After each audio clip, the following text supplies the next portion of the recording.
Grabación para comenzar la clase. Ahí está. ¿Me podrían verificar si está grabando, por favor? Porque siempre... Sí, está grabando. Ok. Y están viendo la presentación, supongo, ¿no?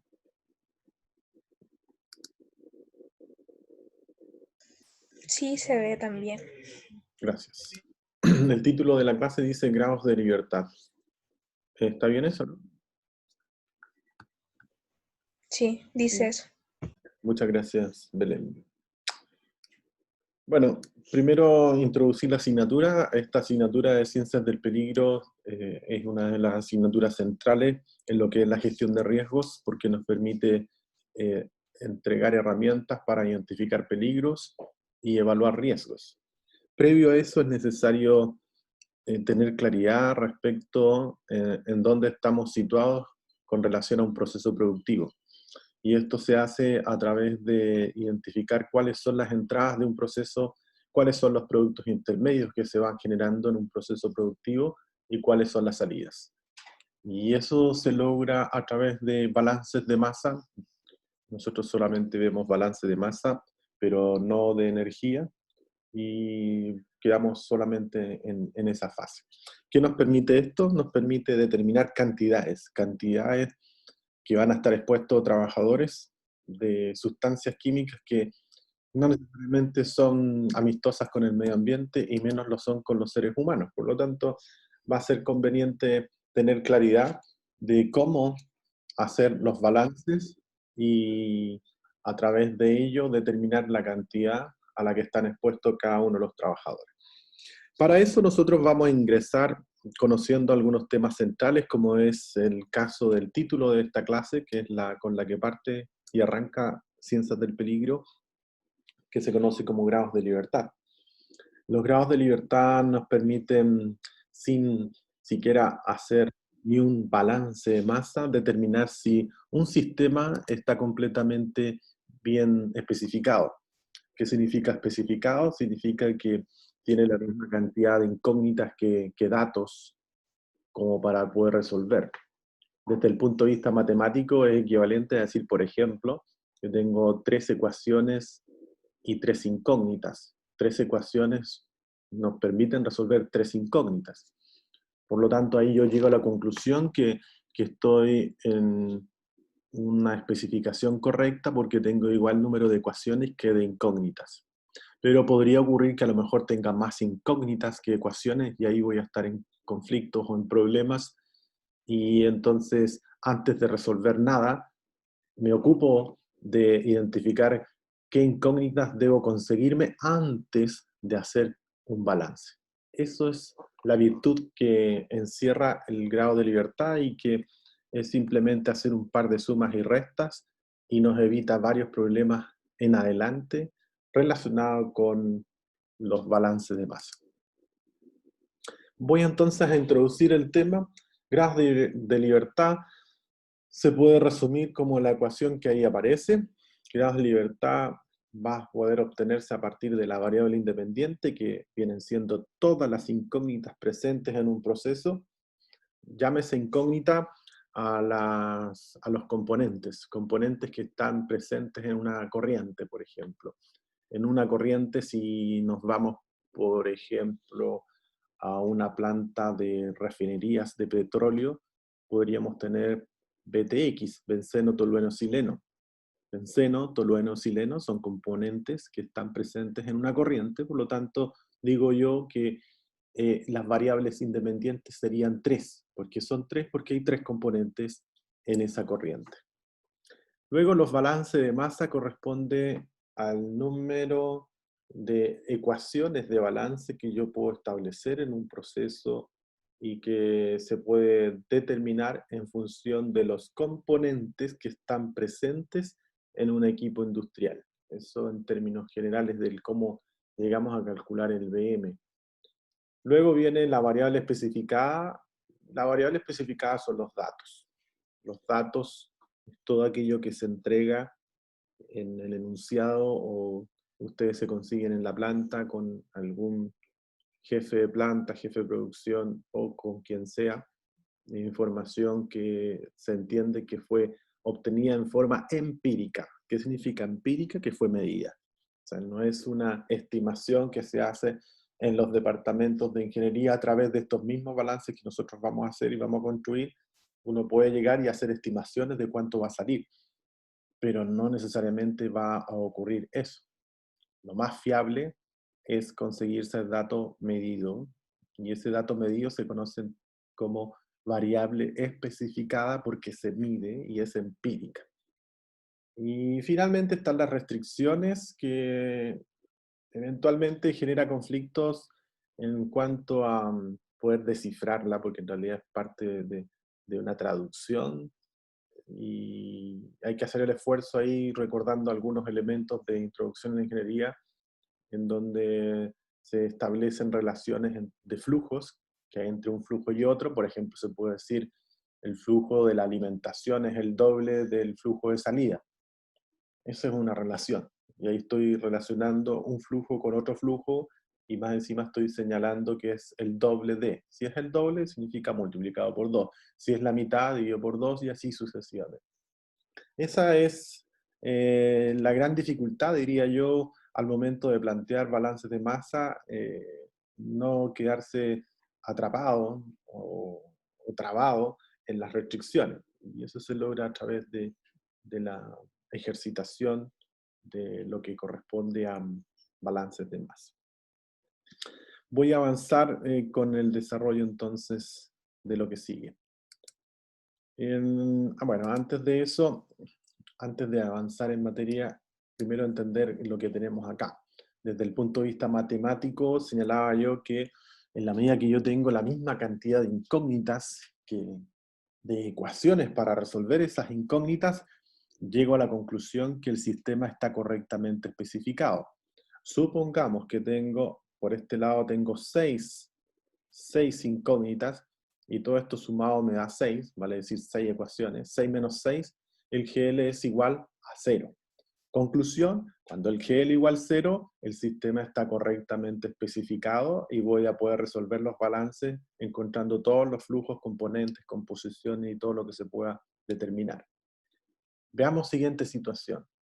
Veamos en caso en que el BI, que son las incógnitas, supongamos que tenemos 6, y todo esto sumado, que corresponden a ecuaciones, restricciones, datos, en fin, esto nos da 4.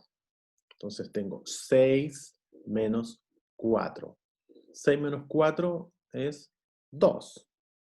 2 significa que faltan 2 datos para poder resolver el sistema. Conclusión, me faltan datos. Si me faltan datos, significa entonces que el sistema está subespecificado. Subespecificado significa que faltan datos. Luego veamos el caso que podría ser al revés. Ahora seguimos teniendo 6 incógnitas y ahora todo esto sumado me da 8. Entonces tengo 6 menos 8. Resultado, menos 2. Menos 2 significa que sobran 2 datos. Me sobran. Y debo hacerme cargo de esos 2 datos que sobran porque también me puede generar conflicto en la resolución. Podría ocurrir que por un camino me da que la corriente de salida son 500 libras hora y por otro camino llego a que es 2500 libras hora. Eso no puede ocurrir. Los resultados son uno solo. No hay ecuaciones cuadráticas en esto, ¿sí? O sea, tenemos un único resultado y no hay otro resultado. Por lo tanto, el camino que uno tome debería llegar al mismo resultado. Por eso es que hay que hacerse cargo entonces de lo que está relacionado con aquellos datos que están sobrando. ¿Cómo me doy cuenta que están sobrando? Simplemente aplicando esta ecuación que me permite darme cuenta si el sistema no le faltan datos, o le sobran datos, o me faltan datos. Las 3 alternativas. Si está todo ok, significa que el sistema está correctamente especificado y me puedo focalizar en la resolución de los ejercicios. Luego, si el GL es menor que 0, significa que sobran datos. Debo deshacerme de datos para poder resolver. Y en el caso en donde me faltan datos, debo buscar datos. Hay un caso particular cuando el GL es igual a 1. GL igual 1 significa 6 menos 5, ¿sí? 6 menos 5 igual 1. Este es un dato muy especial, un caso, perdón, muy especial porque eso significa que falta un único dato. Y si falta un dato, entonces lo mejor es darse ese dato. Los ingenieros lo que hacen es darse bases de cálculo. Luego, cuando se consiguen el dato real, lo que hacen es escalar el valor que se dieron. Pues supongamos que ustedes se dan para hacer el balance 100 moles hora, supongamos, y luego le corrigen que ese valor en realidad no son 100 moles, sino que son 153,48 libra mol, ni siquiera mol. Usted simplemente lo que hace es ocupar un escalar, multiplicar ese valor por el factor que corresponde para que dé el 158, como hay algo.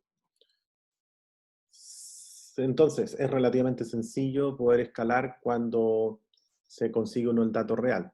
Por eso, en vez de estar esperando ese dato, yo me puedo poner a trabajar en forma inmediata en la resolución de los balances y luego, si hay que corregir, modifico el valor por un escalar y se corrige toda la planilla de cálculo. Estos balances se hacen en planilla de cálculo justamente por eso. La idea es que uno modifique una celda y se modifica el resultado de todas las celdas que están enlazadas con el desarrollo. Eso lo podemos resumir en el cuadro que aquí aparece. Entonces, si recuerdan, GL igual 0, hay igual cantidad de datos que incógnitas, está correctamente especificado, se puede resolver el balance. Cuando es mayor que 0, lo podemos ver ahí, cuando es mayor que 0 significa que hay más incógnitas. Cuando es mayor que 0. Ahí está, hay más incógnitas, significa entonces que está subdimensionado, me faltan datos, debo salir a buscar datos, y hay un caso particular, que el que comentaba recién, cuando el GL igual 1, lo que conviene ahí es darse una base de cálculo arbitraria. La verdad que no es tan arbitraria porque en realidad depende principalmente de los datos que tenga disponibles. Supongamos que tengo una composición de, no sé, 24% de metanol, supongamos que fuese un dato 24% metanol, eso pasando la fracción queda 0,24. Si se dan cuenta, ahí hay dos cifras, el 2 y el 4, 0,24, entonces va a ser conveniente darse como base de cálculo al momento de multiplicar el 24% de la corriente, que es lo mismo que decir 0,24 por la corriente, que es el valor que sea un valor superior a 100 o 100, porque si le doy un valor de 10, me va a quedar 2,4.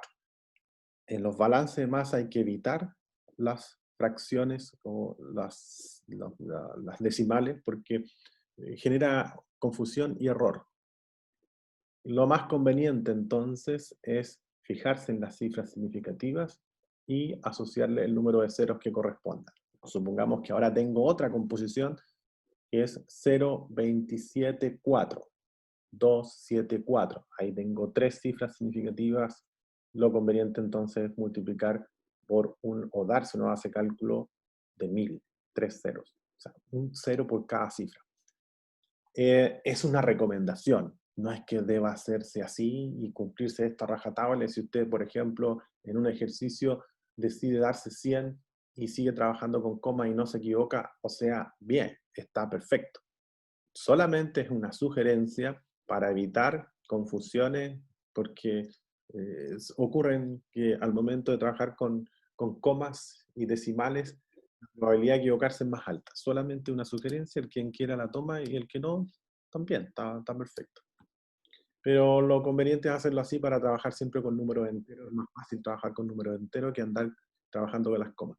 Ahora, el compromiso es que si usted sigue y es recalcitrante y sigue trabajando con comas, va a tener que trabajar con comas en todo. Y eso significa multiplicar un número por otro o dividir, va a tener que considerar siempre la coma.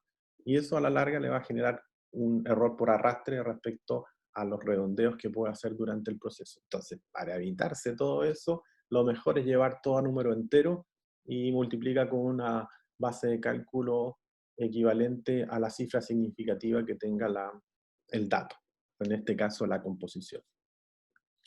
Menor que 0, hay más datos, perdón, aquí, sí, está bien, hay más datos que incógnitas, tengo un exceso de datos. Esto puede ocurrir porque podría eventualmente considerarse que algunos datos fueron medidos, que son los que hay que quedarse, y otros fueron estimados. Entonces, los estimados son los que hay que descartar. ¿Qué es lo que se estima habitualmente en los procesos? Las descargas, las salidas. Las salidas no siempre son posibles de identificar o medir en un principio, por lo tanto se estiman. Entonces yo estimo más o menos que va a salir esto, hago mi balance masa y determino lo que va a salir. Y ese es un dato obtenido en el departamento de ingeniería, pero nunca se midió, sino que se estimó. Entonces, como se estimó, es lo que hay que descartar de entrada, porque puede generar, o sea, no le va a permitir resolver el ejercicio. Aquí estamos dándonos cuenta que cuando hay un sobredimensionamiento del sistema, lo que hay que hacer es descartar datos, hay que deshacerse de los datos. Criterios para deshacerse de datos: uno es deshacerse de aquellos que están en la salida, en la cola, porque son los que se estiman. ¿Con cuáles me quedo? Con los que sepa o le consta que son datos empíricos medidos a través de un flujómetro o a través de una balanza. De entrada, los camiones cuando ingresan a los procesos pasan por balanzas en donde miden y descargan, sacan la diferencia por la tara del camión y saben exactamente cuánta cantidad de materia está ingresando, porcentaje de humedad. Más aún, si no se cumplen los requisitos de entrada, se devuelven los camiones. O en algunos casos se hace el ajuste de entrada. Se supone que habían comprado no sé cuántas toneladas, ahora es menos de la cantidad porque se midió exactamente el valor. Bueno, esas son generalidades simplemente para orientarlos respecto a qué hacer cuando tengo datos que están sobrando. Hasta el minuto, ¿alguna duda, consulta? ¿Duda, consulta? No. No. Gracias por contestar. Vamos a entonces avanzar cómo se resuelven estos sistemas paso a paso. Me interesa que ahora vayan tomando nota, porque claro, esta presentación va a estar disponible, pero no en forma instantánea. Eso significa que van a tener que recordar algunas cosas porque después de esta clase viene el taller. Así que si pueden tomar nota, mataría, porque no va a estar, insisto, disponible instantáneamente esta clase. Paso 1. Hay que hacer la nomenclatura. La nomenclatura es muy sencillo. Lo único que significa nomenclatura es ponerle un número o letra al compuesto que está en el proceso productivo. Supongamos que se trata de una sal en solución acuosa. Bueno, ahí tendría sal y agua.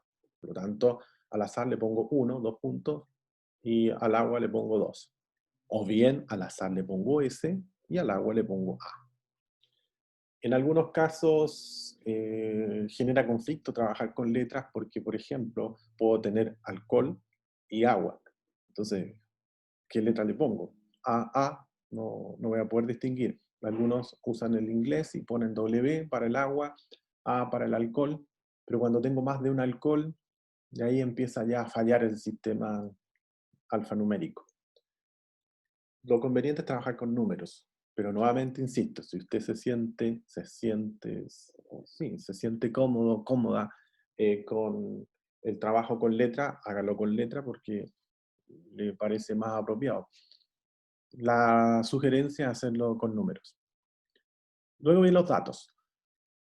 Los datos son todo aquello que nos permite poder resolver el sistema. Los datos para esta asignatura exclusivamente van a ser datos de composición y datos de flujos. No hay más datos. ¿Que me aparece presión? Sí, correcto, pero no es dato para resolver el balance masa. Oye, pero también está la temperatura. Sí, correcto, pero tampoco sirve para resolver balances de masa. Esos datos seguramente van a ser muy útiles cuando hagan en algún minuto balances de energía, pero no es el caso. Nosotros solamente vamos a trabajar con balances de masa, por lo tanto, los únicos datos que vamos a considerar válidos son flujos y composiciones. No hay más datos. En estricto rigor, cuando uno dice datos, flujo y composición, todo aquello que no sea flujo ni composición, entonces no es dato, es restricción. Restricción son relaciones de flujo, las relaciones que hay entre una variable y otra, entre un flujo y otro. También se conocen algunas restricciones que son propias de algunos equipos. Por ejemplo, el divisor tiene una restricción específica para el divisor. La vamos a explicar. Hay otra restricción que es para reactores, que es sobre el porcentaje de conversión. Esa también es una restricción. Ahí ya les soplé por lo menos 3 tipos de restricciones. Relaciones entre los flujos, la restricción propia del divisor y la restricción para los reactores, que es el porcentaje de conversión, también con ecuaciones. Finalmente, para esta clase, llegamos a la parte final, que es el paso 4 y 5 de esta clase. Esto ya sería para la próxima, que es calcular los grados de libertad. Calcular el grado de libertad significa llegar al número. Llegamos al número igual a 0, igual a 1, igual a -2, y de ahí sacar la conclusión. La estrategia de resolución establece el mecanismo por el cual yo debo comenzar a hacer los balances para poder resolver en forma exitosa el sistema completo. La estrategia de resolución va a tener sentido cuando tengo más de un equipo industrial. Si hay un solo equipo industrial, la estrategia de resolución se bypassea o no se hace en realidad porque está de más. O sea, la estrategia de resolución se utiliza exclusivamente cuando tengo 4 equipos, 3 equipos, 2 equipos. ¿Por qué? Porque lo que busca es orientar por dónde comenzar a hacer el balance de masa y no estar dando palos ciegos y empezando a lo mejor por el evaporador y en realidad debería haber empezado por la columna. Es que el evaporador estaba primero, sí, pero de acuerdo a la estrategia de resolución, lo más conveniente es empezar por la columna, a pesar que está al final.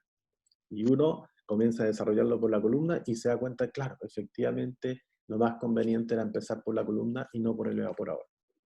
A pesar de que el evaporador está primero en el proceso y luego la columna en el segundo, esta estrategia de resolución nos orienta por dónde hacer los balances y no perder el tiempo en hacer millones de balances y no llegar a ninguna parte.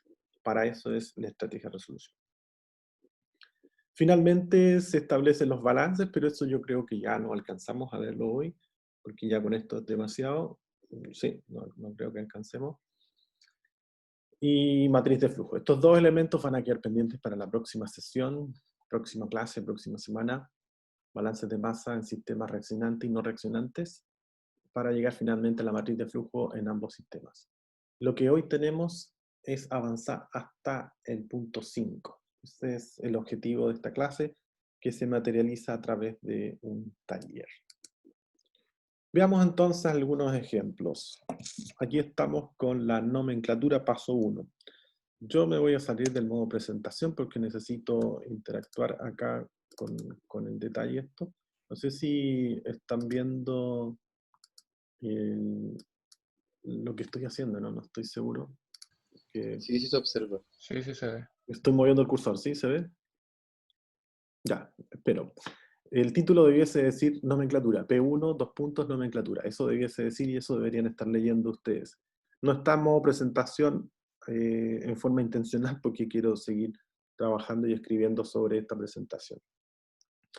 Nótese que este es un diagrama sencillo porque aquí, si se dan cuenta, tengo 350 gramos de 35% etanol, 65% de agua. Y la duda es cuánto sale luego de la mezcla. Este es una mezcla, este es un mezclador. Nosotros vamos a abordar la primera parte, que es P1, la nomenclatura. La nomenclatura es sencillo, entonces el título ustedes deberían poner nomenclatura en su desarrollo del taller y definir en forma inmediata cuál es la nomenclatura que van a asociar. Podemos definir con sistema numérico 1 para el etanol, y defino 2 para el agua. Eso es nomenclatura, fin, no hay nada más que hacer. fin del ejercicio, eso es lo único que tenemos que hacer.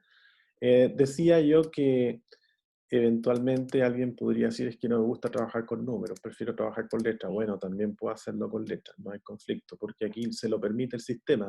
¿Por qué se lo permite? Porque esta es etanol y esta es agua. Así que también estamos felices ahí, no hay conflicto con eso. Eso sería todo. Hasta ahí. ¿Alguna duda o consulta?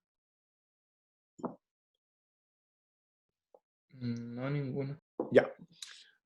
Una vez que está definida la nomenclatura, la idea es avanzar a la siguiente etapa. Datos.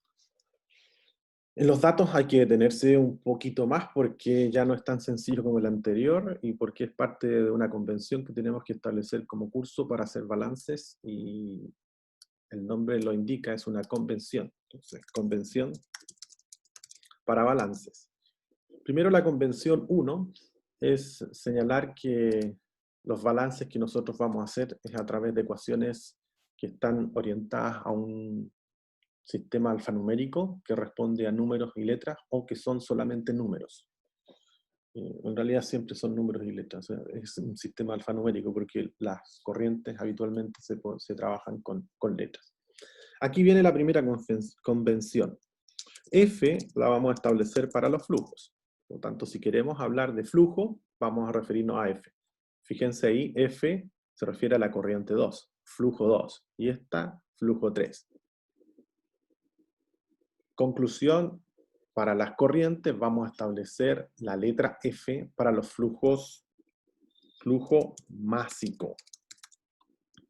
Pero cuando estemos trabajando con sistemas reaccionantes, ¿cómo me doy cuenta que estoy en un sistema reaccionante? Cuando hay una reacción química. Si no hay reacción química, eso es balance masa en sistema másico. Pero si hay un reactor, o si yo no conozco los reactores, pero si hay una reacción química pegadita al lado del recipiente, eso significa que es un reactor. Entonces, en esos casos, se utiliza N mayúscula para definir el flujo.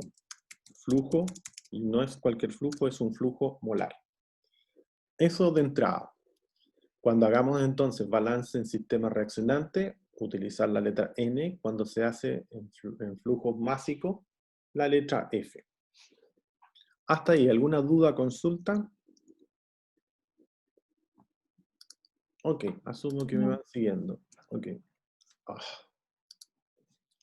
Ya. Luego viene definir la configuración F sub IJ. F sub IJ.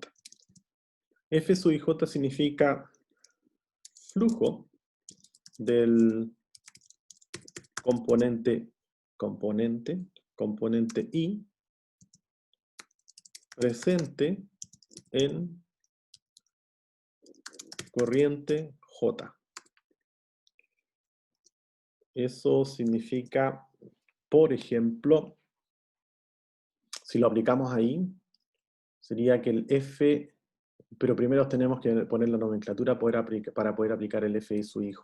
Entonces, hacemos el paso anterior, nomenclatura, paso 1, chicos.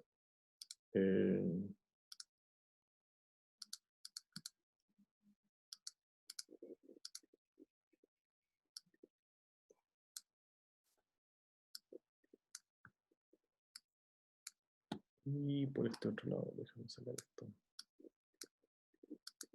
Ya. Entonces, nomenclatura. Nomenclatura. La nomenclatura debiese decir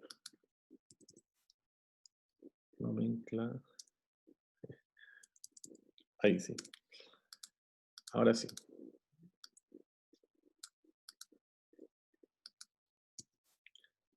Dijimos que había que hacerlo con letras o números. Yo voy a seguir trabajando con números para poder ocupar el concepto de F sub IJ.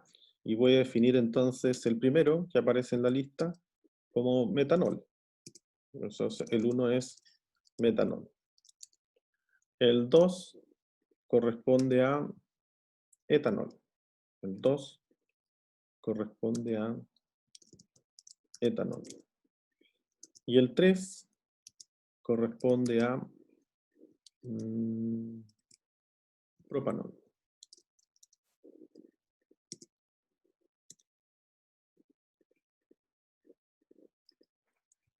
propanol.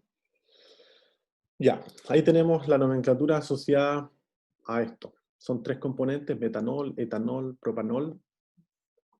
Y ahora puedo ocupar el sistema balance para explicar la nomenclatura F sub J, cómo aplico el concepto de F sub J en este ejercicio. F sub J sería el componente F, supongamos que me estoy refiriendo al metanol presente en la corriente 2. Entonces, metanol, veo acá en la nomenclatura, es el componente 1. ¿Y está presente en qué corriente? En la corriente 2. Entonces ahí estoy señalando metanol presente en corriente 2. Eso es el F12. Daniela Troncoso, ¿cómo indicaría el propanol presente en la corriente 3? ¿Cómo sería ese? Propanol presente en corriente 3. Daniela Troncoso.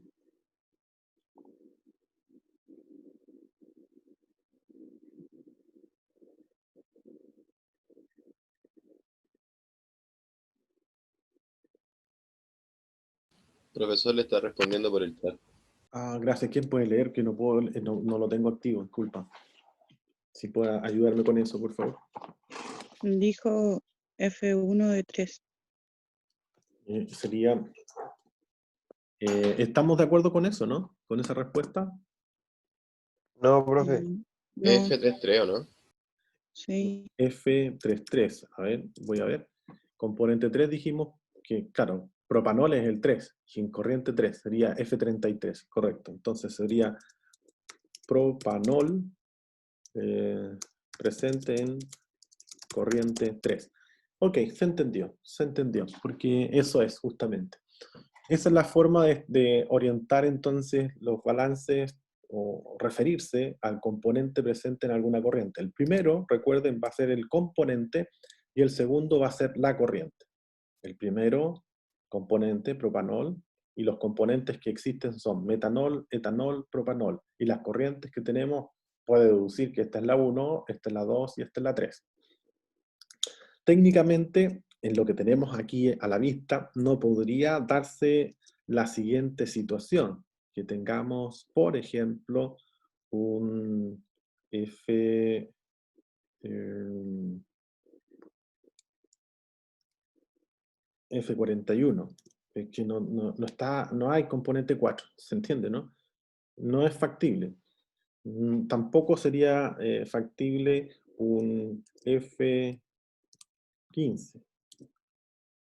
Con la información que tenemos acá, por supuesto que a lo mejor podría aparecer una corriente 5 que no vemos ahora, pero con lo que está disponible ahí, no hay por ninguna parte que aparezca o exista alguna posibilidad remota de que esté esta condición de F41 y F15. ¿Por qué? Porque no hay componente 4 y en este caso porque no hay corriente 5. Si lo pongo ahí, no hay componente 4 y aquí no hay corriente 5. Eso para que tengamos claridad respecto a lo que es factible y lo que no es factible. Agregando ¿Profe? ahora otro grado de dificultad. ¿Sí? ¿Alguien pregunta? Si yo, por ejemplo, en la nomenclatura en vez de número hubiese puesto letras como MEP de metanol, etanol, propanol, a las ¿Ya? corrientes debería haberle puesto ABC o igual 1, 2, 3. No, ahí las corrientes debiesen mantenerse como un 2, 3. Claro. Sí, porque si no queda la pelota. Sí. No, las corrientes... Entonces, por ejemplo, en el metanol presente en corriente 2 tendría FM de 2. Correcto, sí. Sí, correcto. Esa sería la Ya. alternativa. FM2. FM2. Metanol presente en corriente 2. Correcto. Y si vamos con la de propanol, sería FP3. Flujo de Ya. propanol en la corriente 3. Sí, claro. Eso es. Agregando un poquito de grado de dificultad a lo que estamos viendo, podemos agregar ahora el concepto de dónde viene el F sub I J. Lo voy a dejar un poquito más arriba. Esto se entendió, asumo. Entonces, ahí. Y está acá. Necesito más información. Esta. Copiar y pegar acá.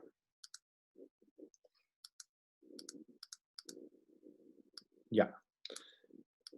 Esto tiene que ver ahora con el concepto que está detrás de f sub i j. El f sub i j se construye de un componente presente en una corriente. Y si nos vamos a lo que es el de la definición relacionada con... Oh, perdí lo perdí. Qué torpe. Si uno se va a la definición de componente sobre una corriente, eso es lo que corresponde a porcentaje, la parte sobre el todo.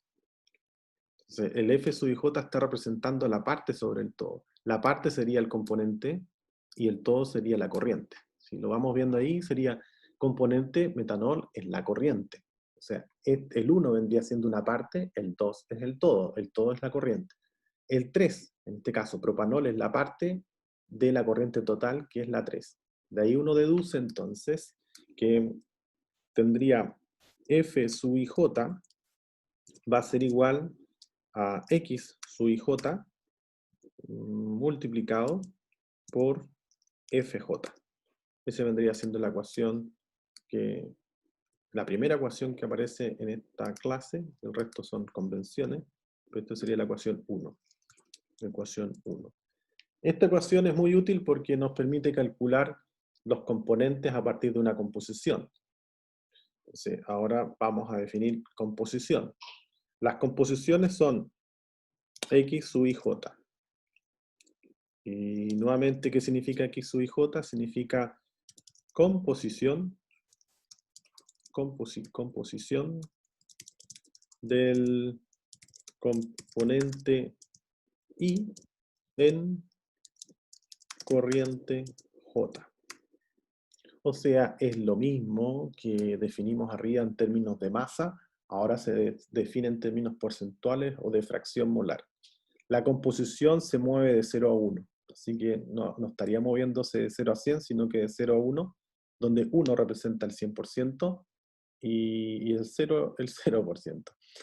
Si hablamos, por ejemplo, de un 50%, ¿cuánto sería la fracción molar si es 50%? 0,5. 0,5. Y si fuese 10%, 0,1. 0,1. Y un 4%, ya para terminar, 0,1. un 4%, 0,04. 0,04. 0,04. Y ahí hay que tener mucho cuidado porque el 4% se suele confundir con el 0,4. Y dice, bueno, pero que obvio. No, es que cuando uno está haciendo los ejercicios, finalmente pone 0,4 y está muy mal porque 0,4 es 40%. Entonces hay que estar muy alerta con los porcentajes bajo 10%, que se traducen, como bien lo dijeron ustedes, 4%, 0,04. Ese 0,04 lo voy a multiplicar por la composición, por el total de la corriente. Entonces, si la corriente es 1000, va a ser 0,04 por 1000. Y ese vendría siendo el resultado. No tengo más explicaciones respecto a los datos. Es lo que tenemos que aprender o saber respecto a convención de datos, cómo incorporar los datos. Esto era necesario para explicar cómo poner los datos. Ya que di la información correspondiente, ahora sí podemos poner los datos del ejercicio que ahí aparece. Entonces, Danae Silva, ¿cómo pondríamos el dato que ahí aparece en pantalla? Dice ahí 95% de metanol. La pregunta primero, Danae, es la siguiente. Ese 95%, ¿lo vamos a poner como F o como X?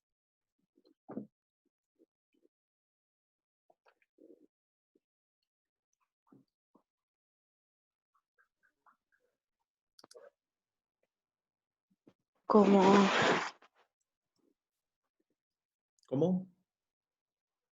¿Cómo? X, Como X, muy bien, como perfecto. F. Como X. ¿Por qué razón? Porque es un porcentaje. Los porcentajes son adimensionales, la parte sobre el todo, nunca van a tener dimensiones. En cambio, los flujos molares sí. Entonces, flujo másico, lo voy a reforzar aquí. Podríamos tener libra hora, libra a la hora. Podría ser kilo a la hora. O no, kilo al año, porque es por unidad de tiempo, no necesariamente siempre tiene que ser hora, etcétera. Y recordar que el F lo debo asociar a X sub IJ. Por el lado de los flujos molares pasa algo parecido, que en este caso sería mol día, para hacer, y que quede claro que no necesariamente va a ser mol hora, y podría ser libra mol mes. También puede ser. ¿Y cuál es la composición que está asociada? Es la I sub IJ. Entonces ya no hablamos de X sub IJ, sino que hablamos de I sub IJ, para el caso de los balances molares. Este ejemplo que estamos viendo es un balance molar, por lo tanto partimos con X y no con Y. Danae ya respondió bien. Felipe Castro. Entonces ya sabemos que es X. ¿Cómo sería poner la información? ¿X cuánto sería? Estamos viendo este, ¿sí? El dato. Felipe Castro.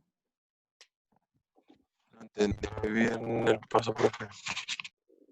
¿Perdón?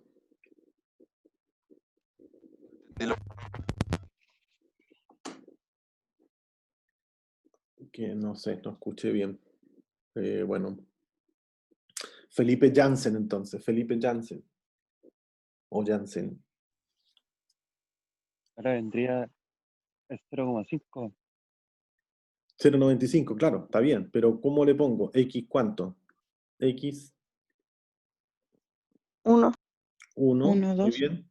1, 2, perfecto. X 1, 2. Igual a 0,95 y no a 95%, porque trabajamos con fracciones molares de 0 a 1.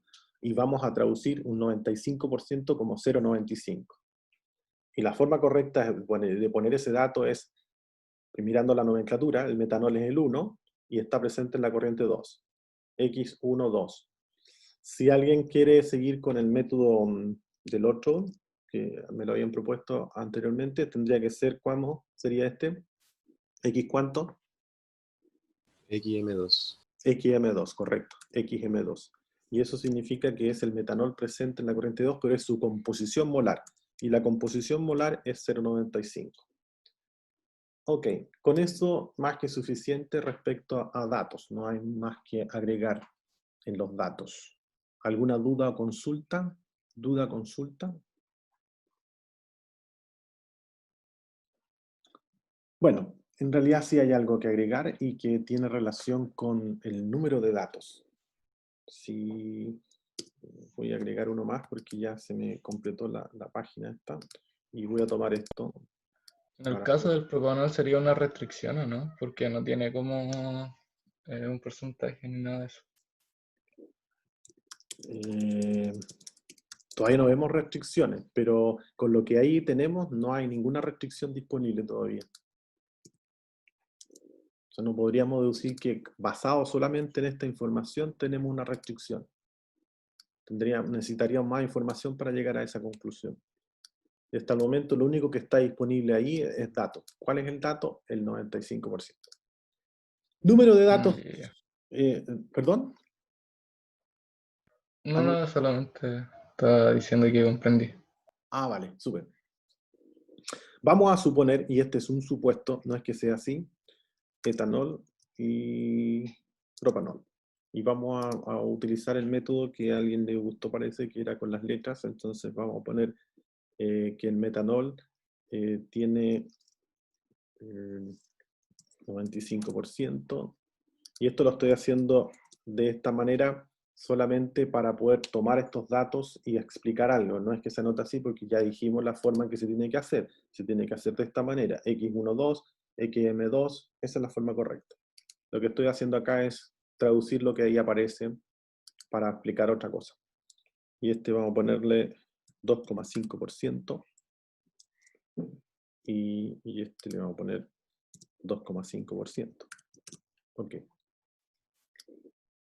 Bueno, esa información es la que tenemos para, supongamos para este, ¿sí? Para la corriente 2. Esa es la que, si yo lo sacara, esta misma información estaría abajo. ¿Qué podemos decir de respecto a esta información? Varias cosas, y una de ellas es que la forma de poner los datos sería, por ejemplo, para el etanol.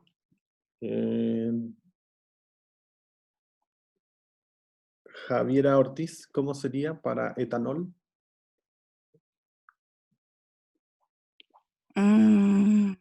¿X cuánto?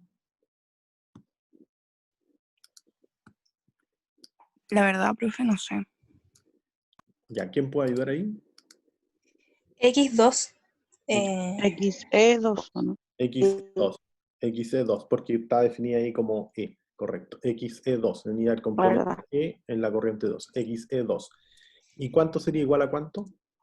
0,025. 0,025, perfecto, muy bien. 0,025, eso es. Lo mismo podemos hacer para el caso del propanol, que sería XP2 igual a 0,0025, eso es. ¿Cuál es la conclusión de esto? La conclusión es que esta cantidad de datos que tenemos acá en realidad no son del todo datos. ¿Por qué? Porque los datos reales son solo 2. ¿Por qué digo eso? Porque uno podría decir, oye, aquí tengo 3 datos. ¿Sí? Y yo le digo, ¿cuántos datos tenemos acá? Lo que habitualmente se dice es que son 2 datos. Lo cierto es que no son, lo habitualmente que se dice es que son 3 datos porque uno cuenta el 95, el 2,5 y el 2,5. Pero en el estricto rigor no son 3 datos porque son solamente 2. La razón es que si yo saco este, ustedes pueden deducir perfectamente cuánto vale, por diferencia de 100. Por eso yo puse 2,5. 2,5 más 2,5 es 5%, y el 5% más el 95 da el 100%. Conclusión, siempre va a ser los datos n-1. En este caso tenemos 3, 3 menos 1, 2. Con 2 puedo deducir el tercero. Cuando tenga entonces que contar los datos, siempre tengo que aplicar la regla del n-1. Y al momento de contar los datos, cuento solamente los datos que realmente son datos y que no puedo llegar y no deducirlos de otra manera que no sea a través de lo que estoy leyendo. Eso es muy útil al momento de utilizar los grados de libertad y espero que hayan tomado nota respecto al concepto de momento de contar los datos. Uno cuenta los datos que son efectivamente datos y no los que puedes deducir. Este que acabo de borrar, que lo voy a incorporar nuevamente, ese es un dato que acabo de anotar que en realidad no es dato porque se deduce de 100. Y al deducirlo de 100 entonces ya no es dato. Dato es todo aquello que yo no puedo deducir. Si lo logro deducir, entonces no es dato. ¿Se entiende, no? El concepto ahí, si yo lo deduzco, entonces no es dato. Dato es todo aquello que yo no puedo deducir. Esa es la razón por la cual se descarta en cuanto al conteo.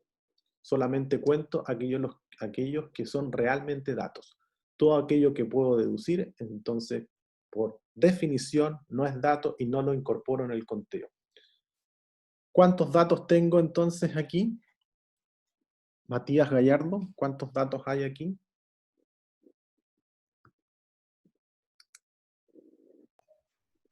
Solamente 2 datos. Correcto. Al momento de contar datos, hay solo 2 datos en el ejemplo.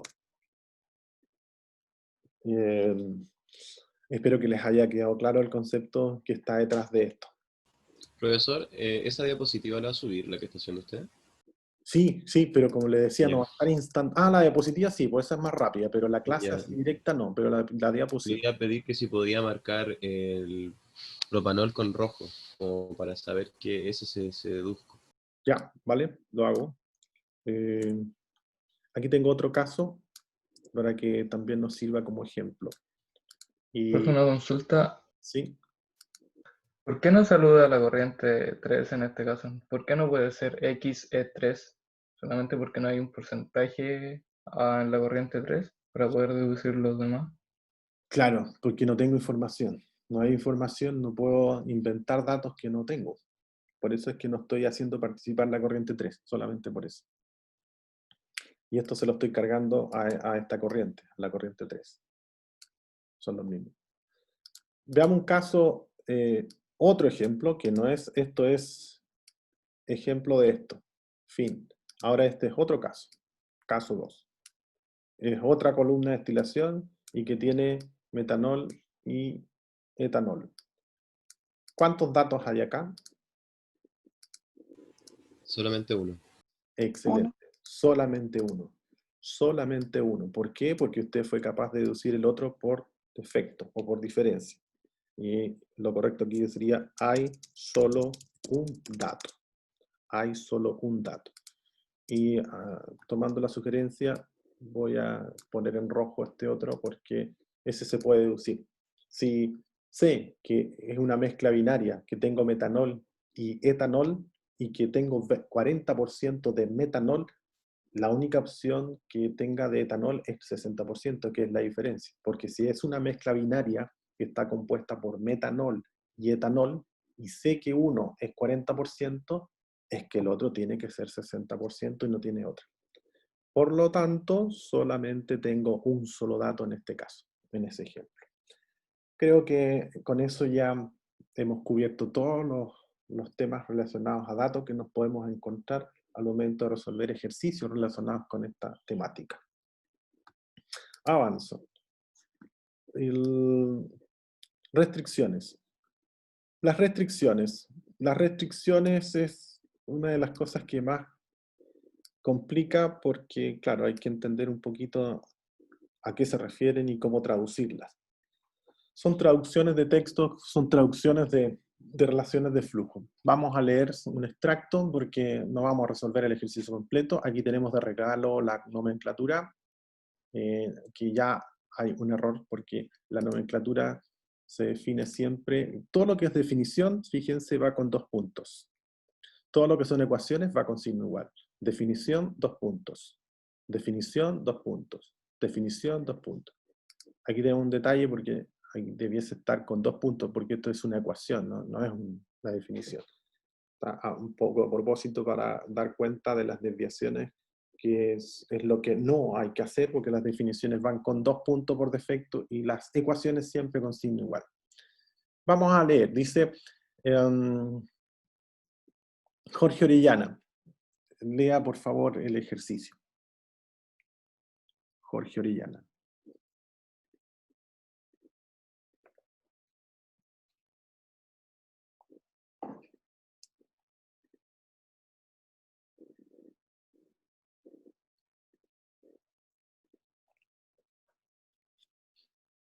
Tampoco puedes. Profesor, le envió un mensaje el Jorge, no sé si lo leyó. Dice que no porque puede hablar. no tengo acceso. Entonces, ¿alguien que pueda leer, por favor? ¿Pero el problema completo? Sí, bueno, es chiquitito igual, no es tan largo. Ya, Por yo favor. lo leo. Ya, gracias, muy amable. Se procesa una mezcla de alcohol y acetona que contiene 40% de alcohol con lavados sucesivos de agua para eliminar el alcohol. El agua de lavado utilizada contiene 4%. ¿Qué significaba eso, profe? Que se me olvidó. ¿Qué parte? PP. Porcentaje peso-peso. Contiene 4% porcentaje peso-peso de alcohol y la acetona son mutuamente insolubles. Considere que se requieren 150 libras de la corriente 2 por cada 200 libras de mezcla de alimentación. Stop, hasta ahí, gracias. Entonces, lo que está arriba, no sé si se dan cuenta, no son restricciones porque son datos duros que fueron incluso incorporados en el diagrama proceso. Ahí aparece 40%, aparece el 4%, que son los que están definidos en la parte superior. ahí no hay nada que hacer porque nuestro título dice restricción, así que me lo salto. Luego viene la parte que nos interesa, que es restricciones. Dice, considere que se requieren 150 libras de la corriente 2. Entonces, yo lo que hago habitualmente es poner los números como vengan y después corrijo. Entonces, a mí se me ocurre poner 150 sobre corriente 2. Nótese que aquí debería ir un signo de división, ¿sí? Para que se entienda lo que estoy haciendo. Y luego dice, por cada 200 libras de mezcla de alimentación. Bueno, la alimentación siempre va a ser la corriente 1, al menos lo que ahí aparece. Entonces, serían 200, que de acá, 200 por, ay, no me sirvió, debiese decir aquí F1. Voy a tratar de forzar aquí una línea que debería estar de alguna manera ayudándome a hacer la división. Ahí. Y lo mismo tendría que hacer con el otro. Acá. Ahí está. Ya. Eso en términos muy generales. Pero ahora tengo que verificar si esto que acabo de hacer efectivamente está correcto con lo que indica el enunciado. Dice, considere que se requieren 150 libras de la corriente 2 por cada 200 libras de mezcla de alimentación. Entonces ahora lo que verifico es los datos. Y esto a correr con la información que dispongo. Dice, considere que se requieren 150 en la libra 2. Entonces digo, bueno, F2 yo tengo 150. ¿Sí? Ese es como el dato.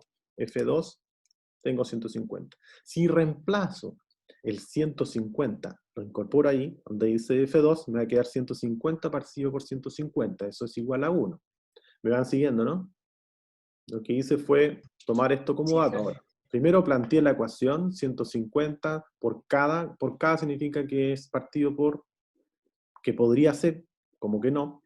Por eso es que primero hay que verificar si está bien hecho el planteo, y eso es lo que estoy haciendo ahora, verificando si lo que deduje está correcto o no.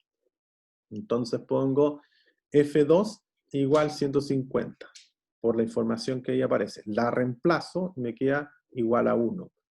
1 por F1 me queda F1 igual 200. Y ahora verifico. Dice por cada 200. Entonces, conclusión, hice una buena deducción del planteamiento porque cumple lo que yo deduje.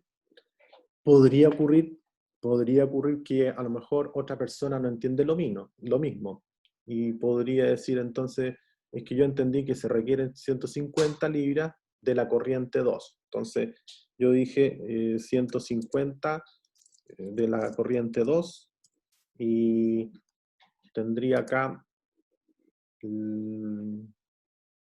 que sería lo mismo, ¿no? Tendría que ser F2, ahí sí, perdón, aquí.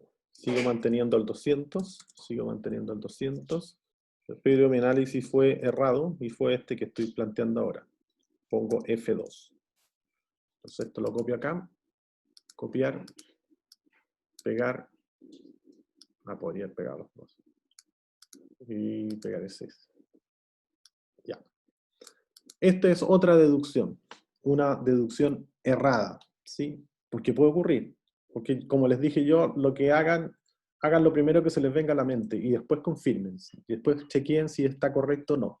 Supongamos que esto fue en forma deliberada y esto fue lo que plantearon, entonces ahora lo que hay que hacer es comprobar si la restricción está correcta o no. De acuerdo ahí dice, y considere que se requieren 150 libras de la corriente 2. Entonces, F2 vale 150. Reemplazo el 150 en F2, me queda 150 ahí por 150. Entonces ahí ya me doy cuenta que esta cosa no me está funcionando bien, porque me está dando 150 al cuadrado, dividido por 200, o sea, el F1 no me está dando por ninguna parte 200. Por lo tanto, la conclusión es que no hice una buena deducción. O sea, esa no era la forma correcta de hacer la deducción, sino que era la otra. O sea, siempre va a ser al revés. Si no es esa, es la opuesta. Esa no estaría correcta. Solamente lo hice a prueba y error, probando así, La recomendación sana acá, no quedarse pegado ni trabado, ¿cómo puede ser? No, hagan lo primero que se le venga a la cabeza y luego confirmen, que es el chequeo que hicimos acá. Aquí tuve suerte porque llegué y puse la que corresponde, pero eventualmente podría haber hecho esto y habría llegado a un error. Entonces, conclusión es al revés, no hay otra forma. Esto que estamos haciendo acá es equivalente cuando, no sé, si ahora que están en tiempos de pandemia, seguramente a algunos ya le tocó cocinar. Esto es como hacer un arroz. ¿Cuántas tazas de arroz con cuánta cantidad de agua? Esto es lo mismo. Acá se requiere 150 de libras de la corriente 2 por cada 200 de mezcla de alimentación. O sea, son relaciones para poder llegar a un producto. La relación que uno hace, por ejemplo, también, no sé, los que están en los bar o trabajando como bartender, ¿cuál es la relación que hay para hacer un pisco sour? Será la cantidad de jugo de limón versus la cantidad de pisco y eso da el pisco sour. Es lo mismo, ¿sí? Va a depender si yo quiero hacer una olla, 2 ollas de arroz, o quiero hacer 1 litro, 2 litros de pisco sour. La relación se mantiene constante, las cantidades, por supuesto, van a variar. Eso es entonces la forma correcta de establecer la relación que hay entre cada uno de los flujos. Sigo más adelante, también en términos de restricciones. Esta está soplada, está como sencilla porque le están soplando cuál es la ecuación. Pero la idea es traducirlo en una expresión que se pueda utilizar después como ecuación. Y por eso es que hay que hacerle un arreglo para poder utilizarla después en el desarrollo del ejercicio, porque recuerden que cada uno de lo que ustedes deduzcan les va a permitir reducir grados de libertad y les va a poder permitir resolver los ejercicios. Esto así como está no nos sirve como ecuación. Hay que llevarla y transformarla en una ecuación.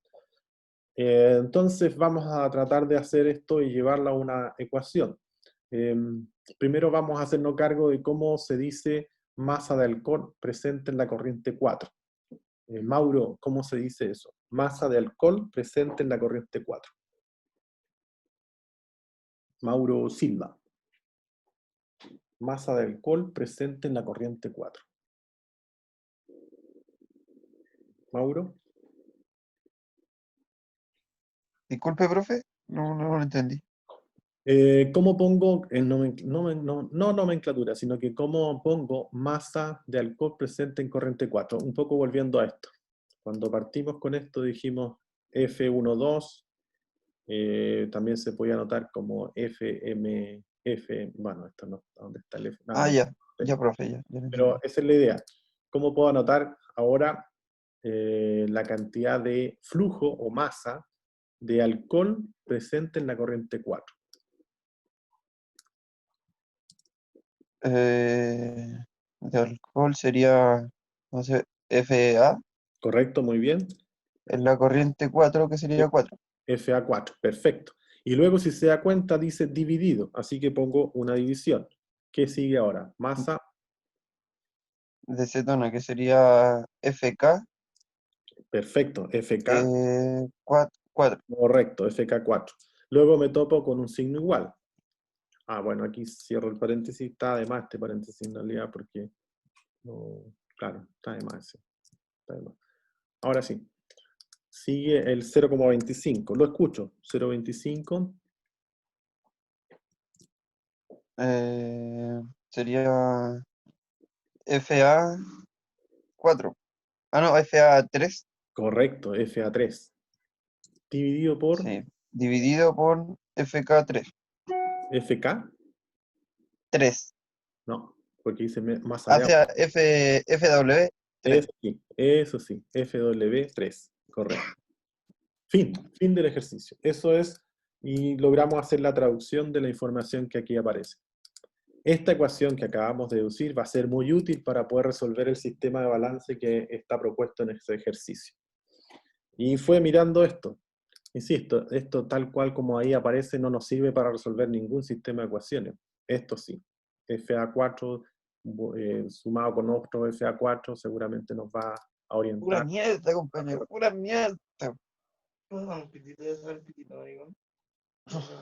Sería un papel. Ok, creo que pasó algo ahí.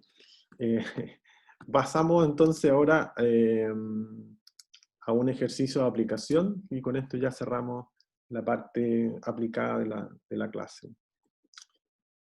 Aquí tenemos un ejemplo de un solo equipo. Este es un equipo, es un reactor que está incorporado con varias entradas, 2 salidas. Aparece la información en la parte superior. Y lo que nos interesa en esta oportunidad solamente es verificar los grados de libertad. Y es determinar variable independiente, variable especificada, balance de masa, restricciones y calculamos los famosos grados de libertad. Veamos entonces variable independiente. Variable independiente, si se recuerdan, corresponde al número de componentes presentes en cada corriente. Número de componentes presentes en cada corriente. Javiera Ortiz, ¿cuántos componentes hay en la corriente 1? Javiera Ortiz, ¿cuántos componentes? 1. Perdón. 1, profe. 1, muy bien, 1. Luego, ¿cuántos hay en la corriente 2? Componentes, no datos, componentes. La respuesta suya fue correcta porque hay uno solo que es el que está ahí. En el 2. Hay 5. 1, 2, 3, 4, 5. Llevamos 6 hasta el momento. En la 3. 1. Total 6, ¿sí? 6. Y acá 2 serían 8. 8. ¿Están todos de acuerdo con 8? 1, 2, 3, 4, 5, 6, 7. Ah, 9. Son 9. 9. 9. Y en el caso particular de este ejercicio se agregan más 4 por la coordenada reacción, porque hay 4 reacciones químicas incorporadas acá. R. Eso lo vamos a ver en su minuto, pero hay que saber que para los balances en sistemas reaccionantes se agrega una incógnita por cada reacción química. Este reactor tiene 4 reacciones químicas, por lo tanto se transforman en 4 incógnitas más que los otros balances no tienen. Por eso se le agregan 4. ¿La R vendría siendo las corrientes o es una información adicional que usted está diciendo? Es el porcentaje que va reaccionando, es la coordenada de reacción, cuánto se va reaccionando en cada reacción. Y hay que calcularlo, es una incógnita más. Entonces, por eso se incorpora como incógnita adicional, que los otros no la tienen. Y se considera una por cada reacción química. Como este reactor tiene 4 reacciones químicas, se pone 4 por esas 4 nuevas incógnitas. Datos. Datos, ya lo repasamos, veamos si se entendió. Yesenia Aravena, ¿cuántos datos tenemos en total en el ejercicio? Mirando el diagrama proceso sale más rápido. O los de acá. Pero lo podría hacer con el n-1, ¿no? Claro, ¿cuántos datos hay entonces? Entonces tendría, si eran 9, tendría 8. Los datos son datos, o sea, son flujos y composición. El 1000 es un dato. Este es otro dato, 0,01, 7%, 12%, 75%, 5%. Todos estos son los datos. 1%, 7%, 12%, 75%, 5%. Entonces, ¿cuántos datos tendríamos?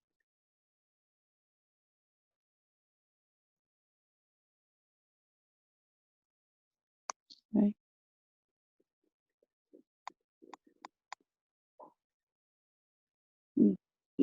Contando los de arriba y los de al lado, ¿serían 10 o no? Aquí entonces contamos 1, 2, 3, 4, 5, 6. Porque estos son los mismos de acá. Ese 1 es 1%, ese 7 es el 7%. Ah, ya. 12%. Entonces, estamos de acuerdo, ¿no? 1, 2, 3, 4, Sí, son 6. 6. ¿Sí? 6. Pregunta, todo esto suma 100%, ¿no?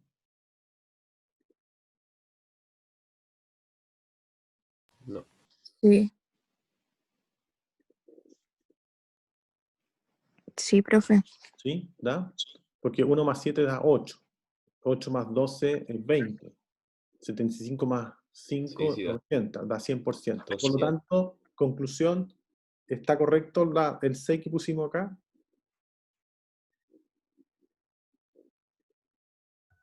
Son 5 datos. Son 5 datos, 5 datos. Razón es que aquí hay uno de más. Recuerden que los datos son los datos reales, no los que yo puedo deducir. Aquí bastaría con tener 1, 2, 3, 4, no 5, porque el quinto lo puedo deducir por diferencia de 100. Entonces aquí yo cuento 4 datos, 1, 2, 3 y 4, más el flujo 5. Lo voy a poner de esa manera. 4 composiciones, y los pongo en Y porque esto es balance molar, más un flujo. Y lo pongo con N porque es flujo molar. Y eso da 5. ¿Estamos? Entonces, se ponen, de hecho aquí se está soplando, fíjense. No se puso eso en forma intencional para que uno no se equivoque en contar. Entonces ahí yo cuento 1, 2, 3, 4 datos. Más el flujo, 5. Pues 4 más 1, 5. Balance de masa. Balance de masa, por definición, corresponde al número de componentes presentes en el equipo. ¿Cuántos componentes hay en total? Aquí se cuenta una sola vez. Si pongo el 1, es 1, no lo cuento 2 veces. Por ejemplo, ese ya está contado, 1. ¿Cuántos componentes hay? 6. 7. 7. Una forma fácil, cuando hay un solo equipo, lo mejor es mirar la nomenclatura. En la nomenclatura uno ve, hay 7. Entonces, son 7. Y aquí se ponen todos, ¿sí? Se ponen 7 que son los componentes que hay presentes en el equipo. Y avanzo entonces. Restricción. Restricción. Si yo miro hacia arriba, me estoy dando cuenta que hay una restricción, que es la que está en la parte superior, y dice 3,6 es a 1. Sí, la proporción molar de cloro a benceno es de 3,6 es a 1. Eso cuenta como una sola restricción, 1. Y ahora hago el cálculo. ¿Cuánto tengo arriba? Tengo 13. 13. Aquí tengo 5. En este tengo 7.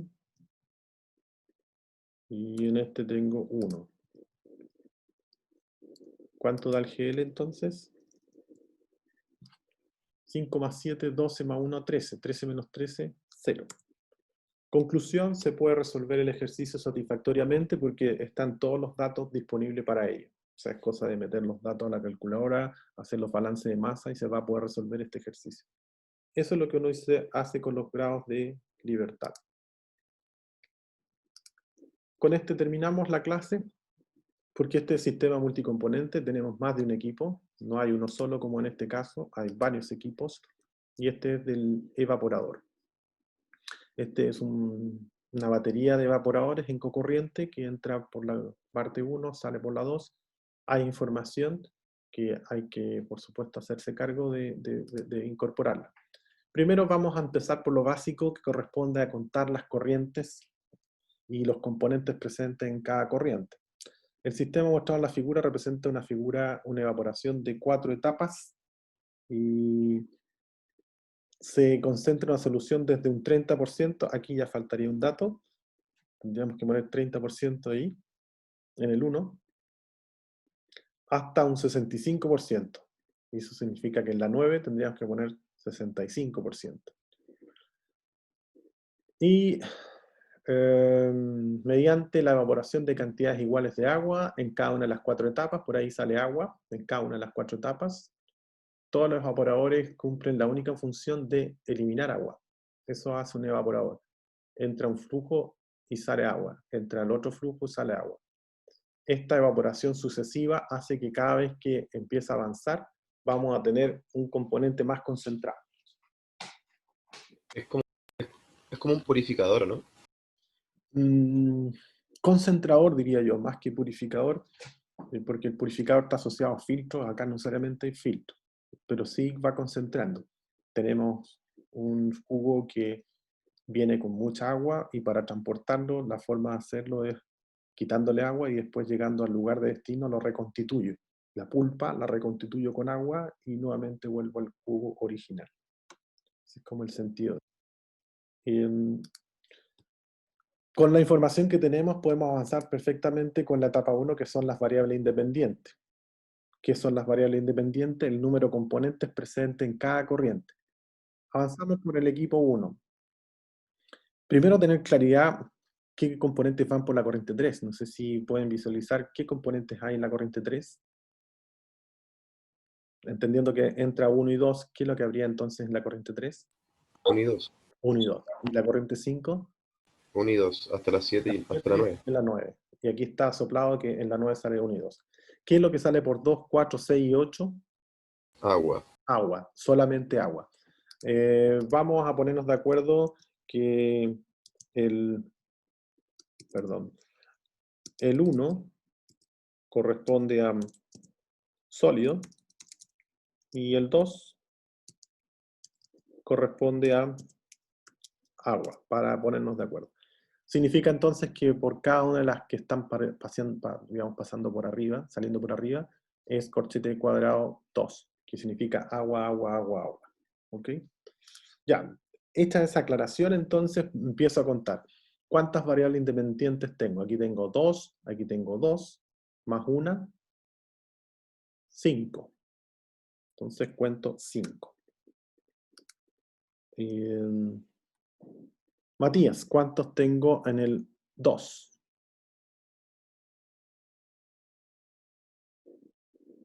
Equipo 2. Sería 5 también.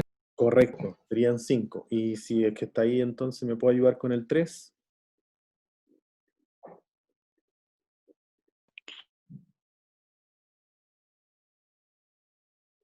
Lo mismo, ¿no? Profe, ¿por qué son 5? Matías, ¿puede explicar por qué son 5?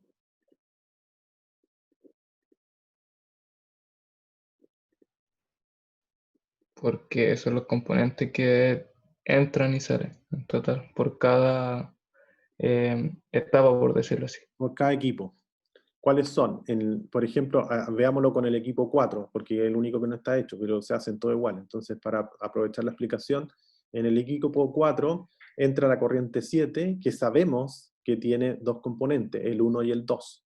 Ahí ya tengo dos componentes. Luego, por la corriente 9, salen dos componentes, 1 y 2, llevo 4. Y sabemos que por la corriente 8 sale solamente agua, y ahí se enteran los 5. Conclusión, nuevamente tenemos 5 en el equipo 4. Todos los equipos tienen 5 componentes, eso se da. Veamos el global.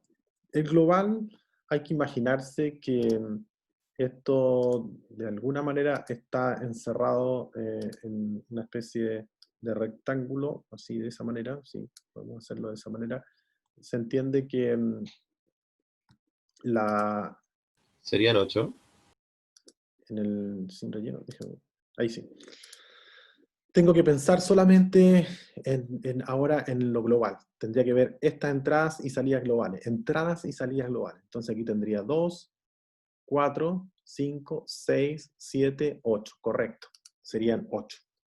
¿Cómo lo hice? Contando las entradas y salidas globales. Por eso remarqué aquí con este recuadro azulito.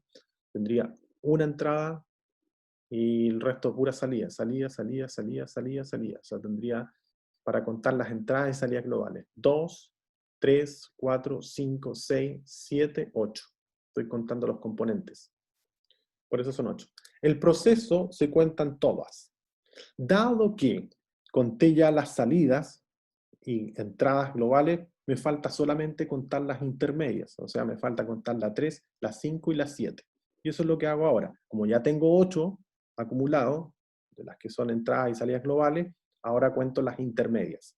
Ya tengo 8, aquí serían 10, 12, 14.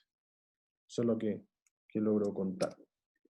Si es que está bien, nuevamente voy a repetir. Serían, ya tengo 8 contadas, y ahora cuento las de adentro. 10, 12, 14. Eso es, tengo 14. Datos. Los datos corresponden a los que se entregan en el enunciado. Ahí aparece 1, 2, 3, 4 datos. Esos son los que yo observo. 30, 65, 35 o 50. Pero ahora hay que ver dónde están estos datos. El 30% dijimos que está en la entrada. está en el evaporador 1, ahí tengo un dato. En el evaporador 2 no tengo ningún dato, 0. En el evaporador 3 no tengo ningún dato, 0. Evaporador 4, pero aquí en la entrada tengo el 30% y se alimenta, no, esto es salida, a partir de una alimentación de 50, por lo tanto aquí en realidad no tengo 1, sino que tengo 2. ¿Me van siguiendo? ¿Por qué tengo 2? Porque tengo el 30%, que debería estar ahí, y tengo la alimentación que es 50.000. Entonces tengo dos datos, 30% y 50.000. Para llevarlo a 35% y 65%. Claro, está más concentrado, 65%. Se repite entonces en la corriente 4, en el equipo 4 tengo nuevamente dos datos. Y esos dos datos son 35.000 con 65% en peso. Eso es lo que tengo hasta el minuto. Global. En el global cuento los datos que están en las entradas y salidas globales. Y ahí veo cuántos datos tengo en la entrada, los mismos de allá, que serían 2. Y en la salida, los mismos que tenemos acá, que serían 2. 2 más 2, 4. Proceso. En el proceso considero todos los datos. Y los datos son estos que están ahí. 1, 2, 3, 4. Por lo tanto pongo 4. Balance de masa. Balance de masa corresponde al número de componentes que hay en cada equipo. ¿Cuántos componentes tengo aquí, Nicolás Gómez? ¿Cuántos componentes hay adentro de este equipo? Nicolás Gómez. 1. ¿Cuál sería? El E1. No, pero ¿cuántos componentes? ¿Cuántos componentes hay en este equipo 1? Este es un evaporador. Imagínense un recipiente grande por donde está ingresando una corriente. Entonces, ¿cuántos componentes lleva esa corriente cuando entra? ¿Cuántos componentes hay adentro del equipo?